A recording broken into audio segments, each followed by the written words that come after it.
우리가 성경을 보게 될 때 성경의 이야기들이 사실 이게 뭐랄까 입체적으로 좀 안 보일 때가 있습니다. 공동체 성경 읽기를 하더라도 그냥 글만 읽는 것하고 그림으로 그려진 것을 보면서 읽는 것하고 또 다르잖아요. 근데 성경의 땅인 이스라엘에 가게 되면 성경이 더 확 입체적으로 와닿게 됩니다. 그게 이스라엘 땅의 곳곳이 이곳은 성경에 이런 일들이 있었던 곳이지, 저곳은 저런 일들이 있었던 곳이지. 한편으로는 신기하기도 하고 또 한편으로는 감동적이기도 합니다. 이스라엘 땅의 여러 곳들이 그러할 텐데 유독 흥미로운 곳이 있죠. 바로 사해 바다입니다. 사실 사해 바다는 성경에 그렇게 언급이 많이 되어 있지는 않은데 성지 순례를 간 성도들이 가장 기억에 많이 남는 곳 중 하나가 사해 바다예요. 신기하게도 저는 수영을 못하는데 제 몸이 다 뜹니다. 네. 하루에만 요단강에서 수백 톤의 물이 흘러 들어오지만 조금도 그 물을 흘려보내지 않은 그 사해 바다. 그래서 거기는 한겨울에도 뜨겁고 또 주변에는 풀 한 폭이 나지 않는 불모지 같은 곳입니다. 그런데 한 가지 신기한 것은 그 사해 바다 근처에 사막인데, 분명히 사막인데 대추, 야자, 과수원이 이렇게 아름답게 숲을 이루고 있는 곳이 있다고 해요.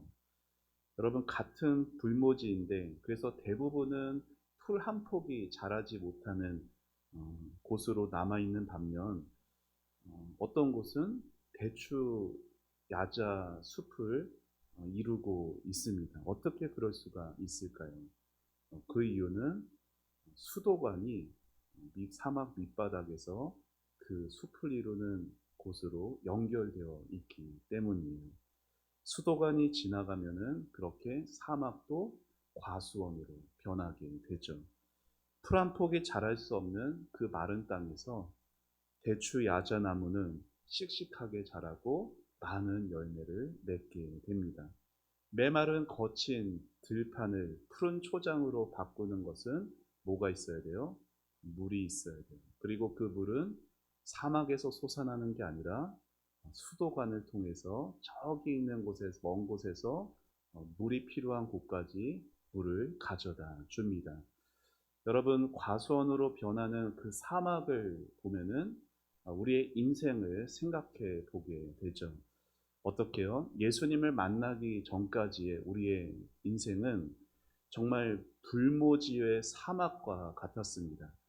왜 사는지, 어떻게 살아가야 하는지 알지 못한 채 그저 의미 없는 하루하루의 삶을 꾸역꾸역 살아내야 했던 우리의 인생이었어요. 그런데 예수를 믿고 난 이후에는, 예수님을 알게 된 이후에는 예수라는 그 이름이 나의 생명이 되었고 나의 힘이 되었고 내가 살아가는 이유와 목적이 되었죠. 삶의 상황들은 바뀌지 않았어요. 여전히 똑같은데 뭐 때문에 삶이 달라집니까? 예수님에 대한 믿음 때문이에요. 많은 사람은 세상에 있는 사람들에게 예수의 이름, 예수님의 십자가, 그분의 구원, 그리고 예수님의 은혜는 아무 의미 없는 소리일 뿐이죠. 바울이 복음을 전할 때도 그러했습니다. 복음은 유대인에게는 기분 나쁜 소리였고 헬라인에게는 미친 소리였어요. 여러분, 어떻게 예수님에 대한 복음이 어떤 사람에게는 헛소리가 되고 어떤 사람에게는 오늘 하루의 삶을 가치 있게 살게 하는 힘과 원동력이 되는 걸까요? 그 차이는 믿음 때문이에요. 예수님이 십자가에서 이루신 그 놀라운 은혜가 나에게로 이어지게 하는 그 통로가 바로 믿음인 겁니다. 예수님은 자기에게 있는 모든 은혜를 믿음이라는 통로로 우리에게 이렇게 흘려보내십니다. 그렇게 결국 믿음이 없으면 그 은혜는 우리와 아무 상관이 없는 거죠. 그러면 그 믿음은 어디에서 오는 것일까요? 어떤 사람은 하나님이 놀라운 기적을 보여주시면 믿음이 생길 거라 생각을 합니다. 그래서 뭐 이를테면 뭐 말기 암 환자가 하루아침에 깨끗하게 나았다던가, 아니면 하루아침에 복권에 당첨이 됐다던가. 네. 우리 박성희 사님 활짝 웃으시는데. 네. 아니면 심지어 죽은 사람이 벌떡 일어났다던가, 이런 놀라운 어떤 기적을 경험하면 하나님을 잘 믿을 거라 생각을 합니다. 하지만 그렇지 않아요. 기적이 믿음을 만들어내지 않습니다. 여러분, 예수님이 가장 많이 활동하셨던 도시가 있어요. 그 도시가 어딘지 아세요? 가버나움이에요. 가버나움. 예수님은 삶의 대부분을 갈릴리 지역에서 활동하셨는데, 갈릴리 지역에서 본부 역할을 했던 곳이 가버나움입니다. 예수님의 가버나움에서 얼마나 수많은 병자들을 고치시고 치유하시며 기적을 일으켜주는지 몰라요. 또한 벳세다라는 곳은 어떤 곳인가요? 물고기 2마리와 보리떡 5개로 남자만 5천 명을 먹이신 그 기적의 장소가 벳세다예요. 여러분, 그 지역 사람들은 다른 곳보다 예수님이 행하신 기적을 가장 많이 보았던 사람들이에요. 그런데도 그들이 예수님을 믿지를 않습니다. 그래서 그것 때문에 예수님께서 그들을 향하여서 크게 책망을 하세요. 자, 마태복음 11장 말씀 같이 읽어보시죠. 시작. 예수께서 권능을 가장 많이 행하신 고을들이 회개하지 아니하므로 그때에 책망하시되, 화 있을진저 고라시나, 화 있을진저 벳세다야, 너희에게 행한 모든 권능을 두로와 시돈에서 행하였더라면 그들이 벌써 베옷을 입고 제에 앉아 회개하였으리라. 그 다음에요. 가버나움아, 내가 하늘에까지 높아지겠느냐? 음부에까지 낮아지리라. 내게 행한 모든 권능을 소돔에서 행하였더라면 그 성이 오늘까지 있었으리라. 예수님의 이 책망을 볼 때 믿음이라는 것은 기적 본다고, 기적 경험한다고 생기는 게 아니라는 것을 알 수 있어요. 예수님 믿는 믿음은 결코 사람이 만들어내는 것이 아닙니다. 그렇다고 우리 바깥에서 억지로 우리 안에 들어오게 하지도 못해요. 식민지 시대에, 지금은 식민지라는 나라가 거의 없지만 식민지 시대에 많은 서양 국가들이 동남아 쪽이나 이런 쪽으로 식민지 국가를 다스렸어요. 근데 서양 국가들이 대부분 예수 믿는 사람들이 많았어요. 그들이 어떻게 했냐면은 대포를 가지고 오고 총을 들이대면서 강요를 합니다. 그래서 죽지 않기 위해 식민 국가의 국민들이 교회로 들어올 수밖에 없었어요. 하지만 그들이 교회에 들어왔다고 해서 그들이 믿음이 있는 걸까요? 아니에요. 수많은 사람들이 교회당을 가득 채웠을지는 모르지만 그로 인해서 오히려 이름만 성도인 자들이 많아져 오히려 교회를 타락시키게 되었습니다. 요즘에는 많이 좀 약해졌지만 제가 대학교 때만 해도 학교마다 캠퍼스 선교단체들이 얼마나 활성화되었는지 몰라요. 거기도 비슷한 모습들이 있죠. 여러 가지 뭐 사형리라던가 여러 쪽복음이라던가 이런 걸 가지고 캠퍼스 안에서 전도를 많이 합니다. 그러면서 뭘 강요하냐면은 영접 기도를 강요해요. 그래서 어떻게든 영접 기도를 따라하기만 하면 구원받은 것으로 여기는 거예요. 그래서 어떻게 하든지 그 자리에서 예수님 영접하도록 분위기를 만들어가며 믿음을 강요했어요. 믿음의 가정에서도 부모님이 자기 자녀에게 예수님을 진심으로 가르칠 수는 있어요. 하지만 자녀의 마음에 믿음을 일으킬 수는 없습니다. 믿음은 밖에서 막 억지로 쑤셔 넣을 수 있는 것이 아니에요. 그러면 믿음은 어디에서 오는 걸까요?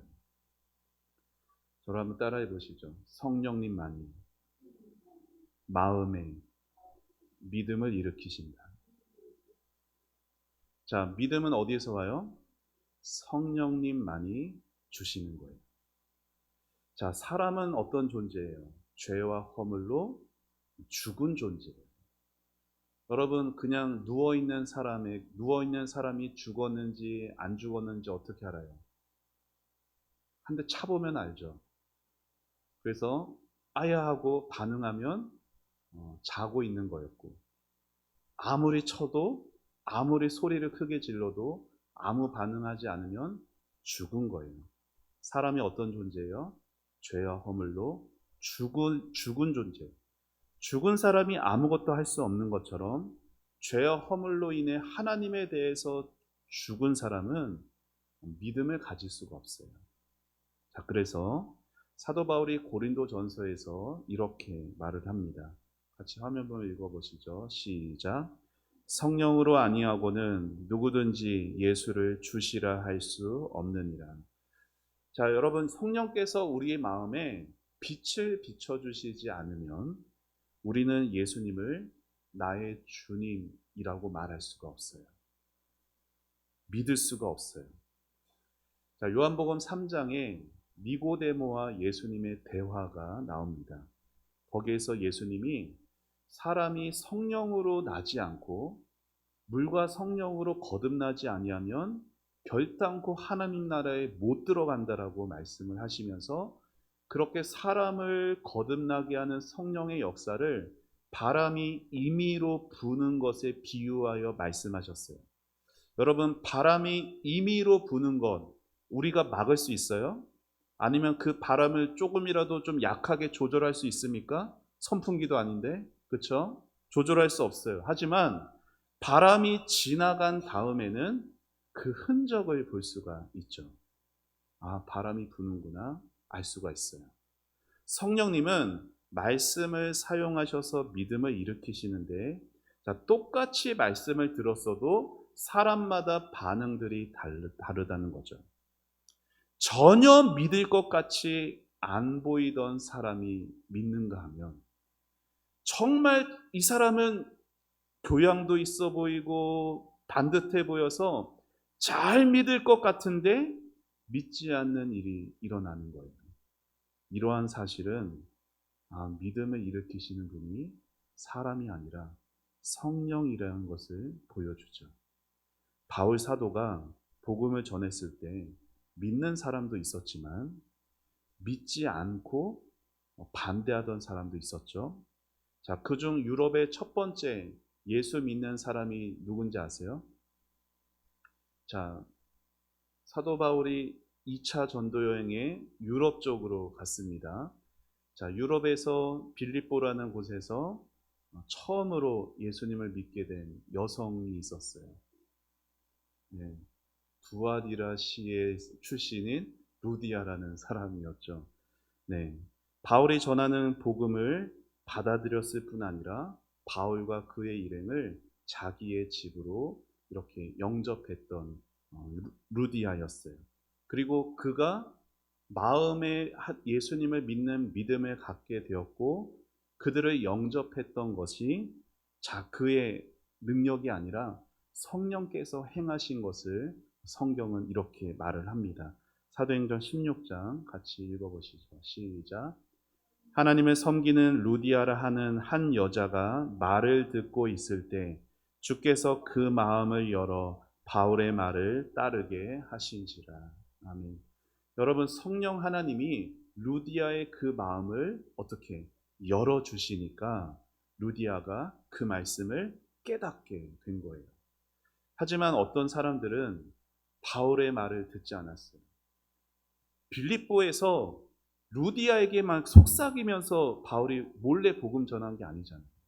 가는 곳곳마다 예수님이 하나님의 아들이시고 우리를 위해서 십자가에 죽으시고 부활하셨다라는 복음을 모든 사람에게 선포했으나 어떤 사람들은 바울의 말을 듣지 않고 오히려 바울을 죽이려고까지 했어요. 주님의 말씀 듣고 싶지 않으면 그냥 팔짱 끼고 귀 막고 안 들으면 그만일 텐데 오히려 바울을 죽이려고까지 했다니까요. 여러분, 이게 뭘 보여주는 거예요? 말씀 깨닫는 것도 신비한 일이지만 믿지 않는 사람이 거세게 반대하는 것도 신비한 일이에요. 여러분, 이게 뭘 보여주는지 알아요? 성경이 뭐가 있어요? 생명을 증언하지만 또 뭘 증언해요? 저주를 증언해요. 성경이 생명도 말하지만 죽음도 말하고 있다라는 게 그 말씀을 듣고 반응하는 모습들에서 여실히 드러나는 거예요. 그래서 시편 119편을 쓴 성경을 너무나 사랑했던 시인이 성경을 대할 때 이렇게 기도를 했어요. 자, 같이 함께 읽어보실까요? 시작. 내 눈을 열어서 주의 율법에서 놀라운 것을 보게 하소서. 한 번 더 읽어볼까요? 시작. 내 눈을 열어서 주의 율법에서 놀라운 것을 보게 하소서. 여러분, 시인은 성경책을 열 때마다 자신의 눈을 열어주시기를 기도했어요. 이게 무슨 말이에요? 내 힘으로는 못 본다라는 거예요. 성경은 누가 기록한 책이에요? 하나님의 성령이 감동으로 기록된 책이에요. 그래서 성령의 도움이 없으면 우리가 아무리 성경을 들여다보아도 그 뜻을 제대로 알 수가 없습니다. 맹인이 아무리 노력을 해도 안못 보는 사람이 아무리 노력을 해도 무언가를 볼 수 없는 것처럼 성경의 저자이신 성령께서 우리의 눈을 열어주시지 않으면 우리는 하나도 알 수가 없는 거예요. 여러분, 성령께서 주권적으로 믿음을 일으키세요. 그런데 그 성령님은 어떤 분이시냐면 저를 한번 따라해 보시죠. 성령님은 질서의 하나님이시다. 자, 성령님은 혼돈으로 막 임의로 아무렇게나 하시는 분이 아니라 질서의 하나님이에요. 질서의 하나님이라는 것은 믿음을 일으키실 때 반드시 하나님이 정하신 절차를 따라서 일하신다라는 거예요. 하나님이 정하신 그 절차라는 게 뭐예요? 믿음을 일으키실 때 말씀을 도구로 사용하신다라는 거죠. 그래서 지금 배우고 있는 하이델베르크 요리문답 65문에서 믿음이 어디에서 옵니까? 라고 묻거든요. 근데 그 대답에 성령에게서 옵니다 라고 답하고 바로 다음에 그 성령님이 복음의 설교로 우리 마음에 믿음을 일으킵니다 라고 가르쳐요. 자, 65문 질문을 같이 함께 읽어봅시다. 시작. 우리는 오직 예수님을 믿음으로써만 구원받을 수 있습니다. 그렇다면 이 믿음은 어디에서 오는 것입니까? 자, 답을 읽어봅시다. 시작. 성령님에게서 옵니다. 성령님은 복음을 설교하는 것을 통해 우리 마음속에 믿음을 일으키시고 거룩한 성례를 통해 그 믿음을 굳세게 하십니다. 오늘은 믿음에 대해서 살펴보고 다음 시간부터는 이제 성례에 대해서 살펴보게 될 겁니다. 여러분, 65문의 답에서 우리 마음속에 믿음을 뭐 하신대요? 성령께서 우리 마음의 믿음을 뭐 하신대요? 일으키신다라고 말하죠. 믿음을 일깨우신다라고 말하지 않고 일으키신다라고 말하는 것을 눈여겨보셔야 돼요. 여러분, 믿음을 일깨운다라는 것은 우리 안에 이미 뭔가가 있기에 잠들어 있는 그것을 깨운다라는 의미가 있어요. 그래서 우리도 이렇게 생각할 때가 있어요. 사람들을 볼 때, 저 사람은 믿을 가능성이 높아. 저 사람은 믿기 틀려 먹었어. 우리 스스로 이렇게 판단하는 경향들이 있어요. 그 사람 안에 믿음의 잠재력이 있다고 우리 스스로 그렇게 믿고 있는 거죠. 그런데 요리문답은 믿음을 일깨운다라고 말하지 않아요. 어떻게 말해요? 일으키신다라고 말합니다. 내 안에 어떤 가능성이 있어서 일깨워지는 게 아니라 전적으로 성령께서 일으키신다라는 거예요. 죽은 사람을 일으키는 것처럼 죄인을 새로운 사람으로 일으키시는 것이죠.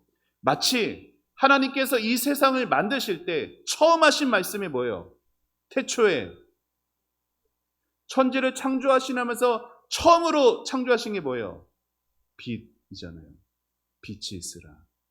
하나님의 말씀이 있으니 빛이 있었던 것처럼 전능하신 하나님께서 그 말씀으로 우리를 새롭게 없던 것에서 있는 것으로 창조하시는 것이 믿음이라는 거예요. 이 믿음이 우리 안에 어떤 가능성이 있어서 발전된 것이 아니라 밖에서 억지로 쑤셔 넣은 것도 아니라 성령 하나님께서 말씀을 사용하셔서 창조하시는 거예요. 그래서 우리가 잘 아는 로마서 말씀에서도 믿음은 뭐에서? 들음에서 나며 들음은 그리스도의 말씀으로 말미암는다라고 분명하게 선포하고 있어요. 그래서 우리는 기억해야 합니다. 자, 화면 보면서 우리 함께 외쳐보시죠. 시작. 하나님의 말씀을 듣는 일 없이는 믿음이 생길 수 없다. 한 번 더 시작. 하나님의 말씀을 듣는 일 없이는 믿음이 생길 수 없다. 우리의 가족들, 우리의 자녀들이 어떻게 해서든지 간에 이 자리에 와야 돼요. 왜요? 저 보려고? 아니에요.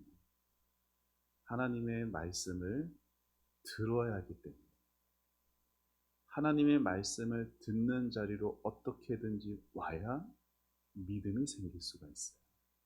그게 성경에서 하나님이 정하신 방법입니다. 그런데 오늘 이 65문의 답에서는 그 하나님의 말씀이라는 것을 좀 더 구체적으로 고백을 하고 있어요.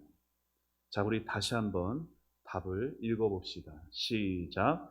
성령님에게서 옵니다. 성령님은 복음을 설교하는 것을 통해 우리 마음속에 믿음을 일으키시고 거룩한 성례를 통해 그 믿음을 굳세게 하십니다. 여러분, 믿음은 분명 누가 일으키세요? 성령께서 일으키세요. 그런데 믿음을 일으키시는 그 도구가 뭐예요? 여기 빨간색 글씨 뭐예요? 복음을 설교하는 거예요. 복음을 설교하는 것을 통해 성령께서 우리 안에 믿음을 일으키십니다. 여러분 잘 보세요. 대답을. 분명 복음의 말씀이라고 해도 괜찮아 보이잖아요. 그렇죠? 그런데 복음의 말씀이라고 안 하고 굳이 복음의 설교라고 가르칠까요? 여기 중요한 뜻이 있습니다. 여러분 복음의 말씀이라고 하면은 뭐가 생각나요? 복음의 말씀 하면 뭐가 생각나요? 뭐 이렇게 막 어려운 질문 드리는 거 아니에요. 성경책 생각나잖아요. 그렇죠? 기록된 하나님의 말씀, 우리에게 있는 성경책 생각납니다. 요즘에는 성도들이 이렇게 막 수준들이 높아져서 뭐 핸드폰 어플에도 원어로 이렇게 좀 살펴볼 수 있는 그런 어플도 있어요. 그래서 요즘에는 성경을 원어로 알고 싶어하는 성도들도 늘어가고 있다라고 하는데, 여러분 사실 예수님 당시로 생각을 해보게 되면은 예수님 누가 죽였어요? 성경 모르는 사람이 죽였나요? 아니죠. 예수님 죽인 사람들은요, 히브리어 성경을 이렇게 말을 배우자마자 성경부터 암송했던 사람들입니다.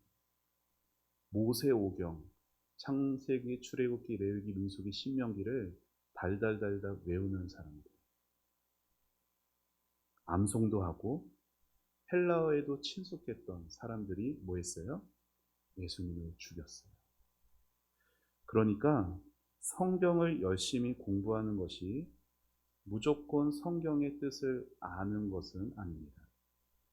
여러분, 주님은 언제나 겸손한 사람에게 주님의 말씀 가르쳐 주시기를 기뻐하세요. 누구에게? 겸손한 사람에게. 교회에 나오는 성도들 중에 사실 우리 중에 누가 성경을 전문적으로 공부하신 분이 얼마나 있겠어요?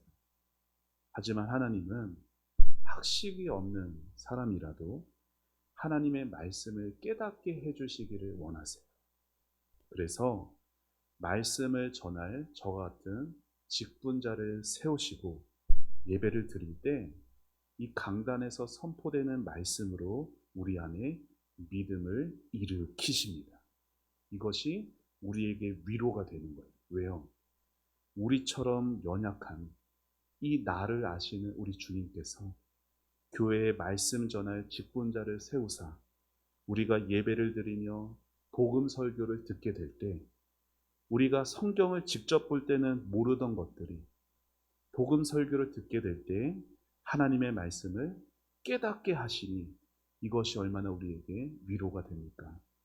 이 사실을 믿고 겸손하게 나아가는 성도는 지혜가 부족해도 많이 배우지 못했어도 복음의 설교를 듣고 믿음이 생기도록 하나님이 정하셨어요. 그래서 교회에서 선포되는 이 말씀이 곧 하나님의 말씀이라고 우리는 고백하며 예배할 수 있는 것입니다. 사람이 대단해서 그런 게 아니에요. 아무리 박사학위를 받고 이곳에서 말씀을 전한다고 해서 하나님의 말씀이 되는 게 아니라 전도에 미련한 것으로도 하나님은 믿는 사람을 구원하시기를 기뻐하십니다. 중요한 것은 복음의 말씀을 전하는 사람이 아니라 설교를 하는 제가 중요한 게 아니라 저의 부족한 설교를 사용하셔서 여러분에게 믿음을 일으키시는 성령님이 중요한 것이에요. 그래서 우리는 말씀을 들을 때 언제나 누구를 의지해야 될까요? 성령님을 의지해야 합니다. 밭에서 보화를 발견하게 되면은 자기의 모든 재산을 팔아서 그 밭을 사는 것처럼 하나님의 말씀에서 생명을 발견하고 그것을 얻으려고 전심으로 나아가려는 성도에게 성령님은 그 말씀을 깨우쳐 주시는 겁니다. 그리고 더 나아가서 성령님은 그냥 말씀을 듣기만 하는 사람이 아니라 지키려 하는 사람에게 그 말씀의 뜻을 더 풍성하게 가르쳐 주세요. 말씀이 요구하는 것이 있는데 그 요구하는 것을 실천하려 하지 않는 사람에게는 주님이 더 이상 말씀을 가르쳐 주시지 않습니다.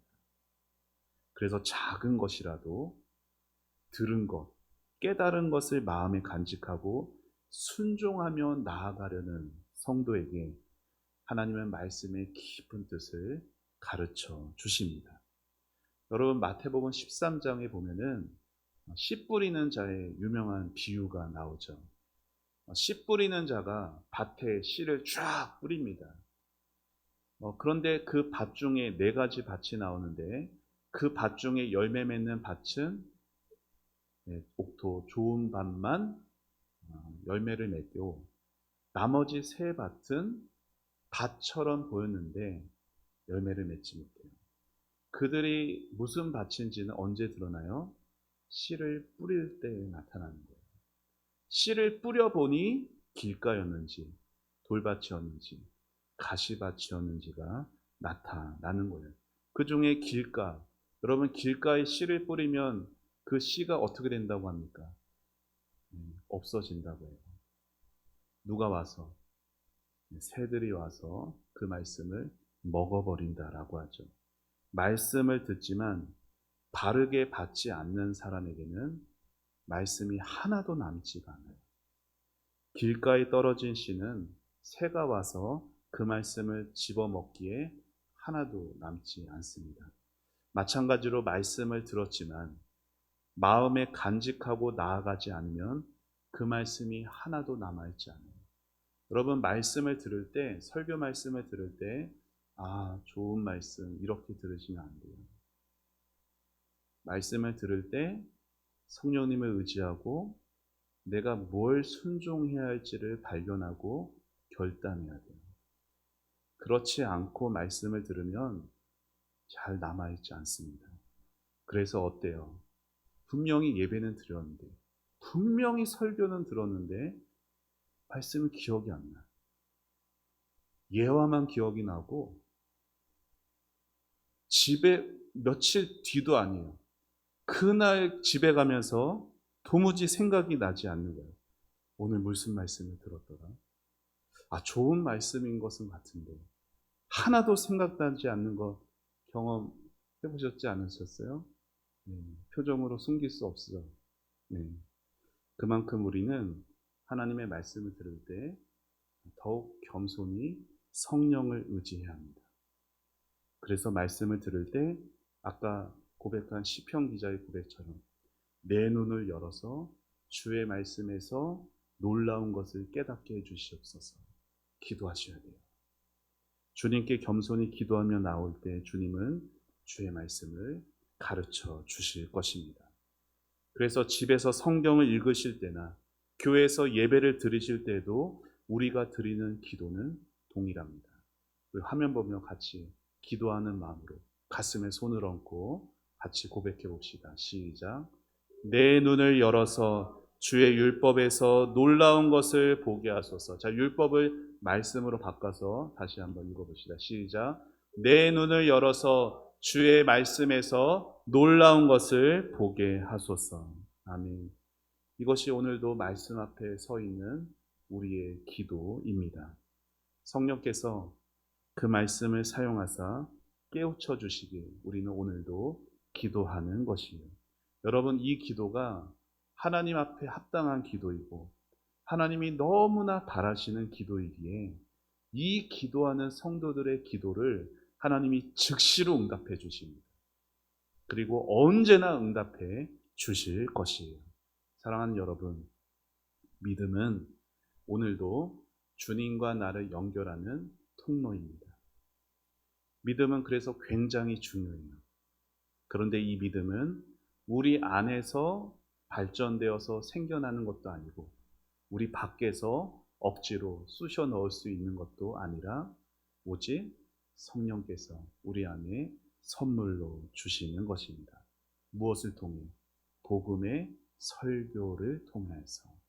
그러니 이 보배로운 믿음이 은혜의 선물이라는 것을 알고 성령을 통해서 이 믿음 주시는 하나님께 어떻게 해야 될까요? 감사해야겠죠. 하나님께 찬양과 경배를 올려야 할 것입니다. 그리고 오늘도 우리에게 믿음을 일으키도록 복음을 설교하는 하나님이 세우신 직분자를 위해 기도해 주셔야 돼요.